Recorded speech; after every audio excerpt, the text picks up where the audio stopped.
राधे राधे मित्रों। तो मित्रों, आप लोग राधा कृष्ण के अपकमिंग एपिसोड में देखेंगे कि तो मित्रों, वीडियो शुरू करने से पहले अगर आप हमारे चैनल पर नए हैं और अगर अभी तक आप लोगों ने हमारे चैनल को सब्सक्राइब नहीं किया है तो चैनल को कर लीजिएगा सब्सक्राइब और बेल आइकन को ऑल पे करके प्रेस कर दीजिएगा, जिससे कि हमारी नई वीडियो का नोटिफिकेशन आपको मिल जाए। तो मित्रों, आप लोग देखेंगे कि नवग्रह कहते हैं, राहु और केतु से क्यों बुलाया तुमने हम सभी नवग्रहों को यहाँ। और फिर केतु कहता है, हमने तुम सबको यहाँ इसलिए बुलाया है ताकि तुम सब मिलकर कृष्ण और राधा के मिलन को रोक सको।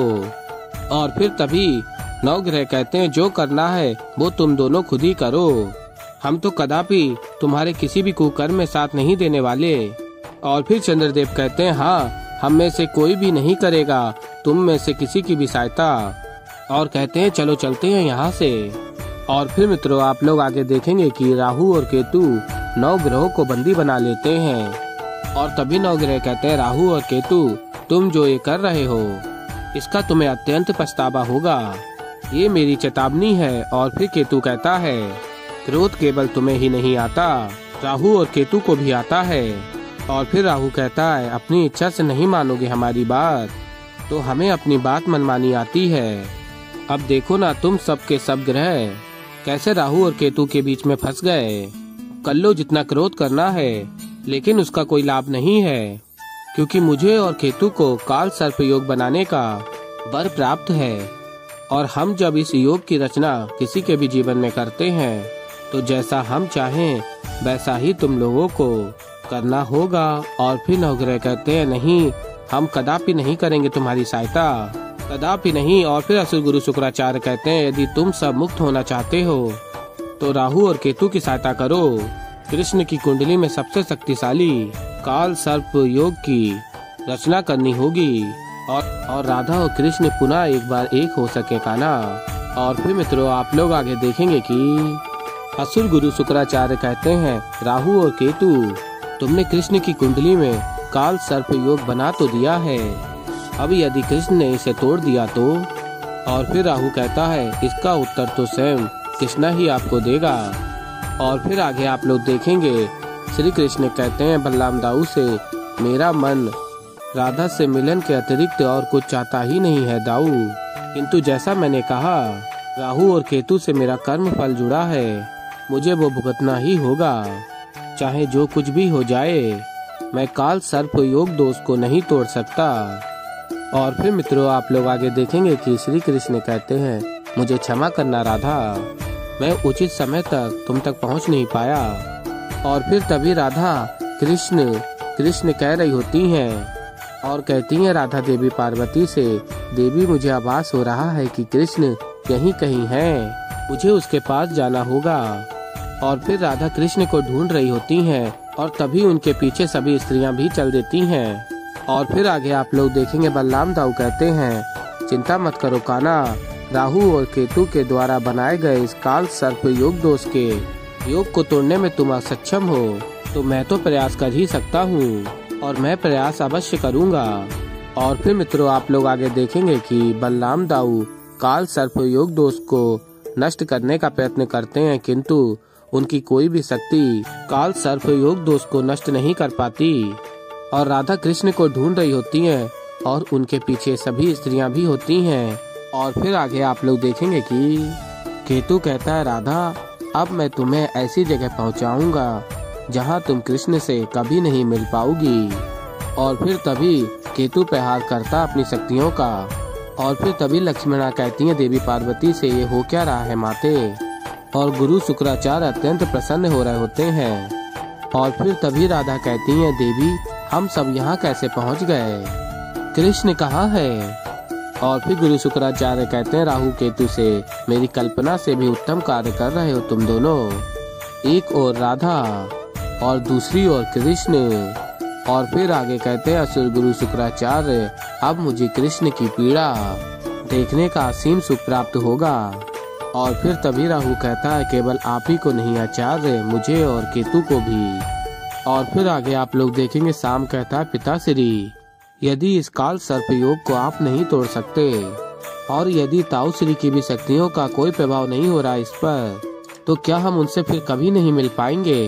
और कहता है शाम इसका कोई तो तोड़ होगा। और फिर श्री कृष्ण बताते हैं इसका एक तोड़ है किंतु वो मेरे बस में नहीं है। और फिर बलराम दाऊ कहते हैं और वो तोड़ क्या है कान्हा। और फिर श्री कृष्ण कहते हैं दाऊ, राहु और केतु जो कुछ भी कर रहे हैं प्रतिशोध और घृणा की भावना में आकर कर रहे हैं। यदि इसे कोई तोड़ सकता है तो वो है प्रेम। और कहते हैं आगे बस आशा है कि समय रहते राधा ये बात समझ जाए। और फिर आगे आप लोग देखेंगे राधा कहती हैं कोई जानबूझ के हमें अपने परिजनों से मिलने से रोक रहा है। और कहती हैं राधा देवी पार्वती से हमें उसको उत्तर देना ही होगा देवी। और राधा कहती हैं जिस किसी ने भी अपनी माया से हमें इस विचित्र धारा पर लाया है हमें उसे और संपूर्ण संसार को भस्म करना होगा। और फिर देवी पार्वती कहती हैं तुमने बिल्कुल सही कहा राधा, जिसने भी ये हमारे साथ किया है उसे अब हमारे क्रोध से कोई नहीं बचा सकता। और फिर देवी राधा और देवी पार्वती अपनी शक्तियों का उपयोग करती हैं।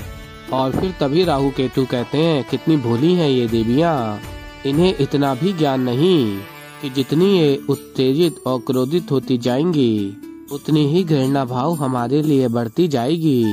और यही घृणा भाव हमें और हमारी माया को और शक्तिशाली बना देंगी। और फिर कहता है राहु इन सभी 9 ग्रहों की शक्तियों को मिलाकर जो हमने काल सर्प दोष कृष्ण की कुंडली में रचा है उसके पश्चात अब हमें कोई पराजित नहीं कर पाएगा। और अत्यंत प्रसन्न हो रहे होते हैं राहु केतु और असुर गुरु शुक्राचार्य। और फिर मित्रों आप लोग आगे देखेंगे कि राधा कहती हैं अब मुझे कृष्ण से मिलने के लिए किसी की कोई भी माया नहीं रोक सकती। और फिर देवी पार्वती कहती हैं ये सब देखकर प्रतीत होता है कि ये कोई साधारण माया नहीं है, इसका तोड़ सरल नहीं होगा राधा। और फिर आगे आप लोग देखेंगे राहु कहता है सुना केतु, अब तो देवी पार्वती ने भी मान लिया कि राहु और केतु की माया को तोड़ना इतना सरल नहीं है। और फिर केतु कहता है इन्हें तो ज्ञात भी नहीं है, ये तो बस आरंभ है। अभी तो राधा और कृष्ण दोनों को हमारा शक्ति प्रदर्शन देखना शेष है।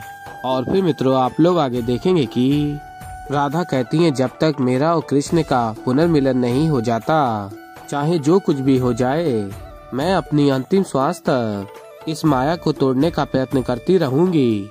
और राधा अपनी शक्तियों से माया को तोड़ने का प्रयत्न कर रही होती हैं किंतु माया को तोड़ नहीं पा रही होती हैं। और फिर राधा देवी पार्वती से कहती हैं सब कुछ मेरी भूल के कारण ही हुआ है। कृष्ण ने तो कितना प्रयत्न किया है मुझे प्रसन्न रखने का किंतु मैंने उसी के प्रेम को अनुचित समझा, उससे रुष्ट होकर उससे दूर चली आई। मुझे कदापि कृष्ण को छोड़कर नहीं आना चाहिए था। और फिर राधा अन्य सभी स्त्रियों से कहती हैं आप सब भी मुझे क्षमा कर दीजिए, मुझसे भूल हो गई है। और फिर तभी रुक्मिणी कहती नहीं राधा। और फिर देवी पार्वती कहती हैं राधा ये केवल तुम्हारा दोष नहीं है, जो भूल तुमसे हुई है वो मुझसे भी हुई है। मैं भी महादेव से रुष्ट हो गई और उन्हें छोड़कर चली आई। ये सब कुछ इसलिए हुआ क्योंकि हम सब अपस्मार की माया के बस में थे। तो ऐसे ही मित्रों आगे और भी बहुत कुछ देखेंगे। तो अभी के लिए इस वीडियो में इतना ही। तो मित्रों अगर आप लोगों को हमारी वीडियो पसंद आई हो तो वीडियो को कर दीजिएगा लाइक। और अगर अभी तक आप लोगों ने हमारे चैनल को सब्सक्राइब नहीं किया है तो चैनल को कर लीजिएगा सब्सक्राइब और बेल आइकन को ऑल पे करके प्रेस कर दीजिएगा, जिससे हमारी नई वीडियो का नोटिफिकेशन आपको मिल जाए। तो मित्रों मैं मिलता हूँ जल्दी आप लोगों को एक नई वीडियो के साथ। तब तक के लिए राधे राधे।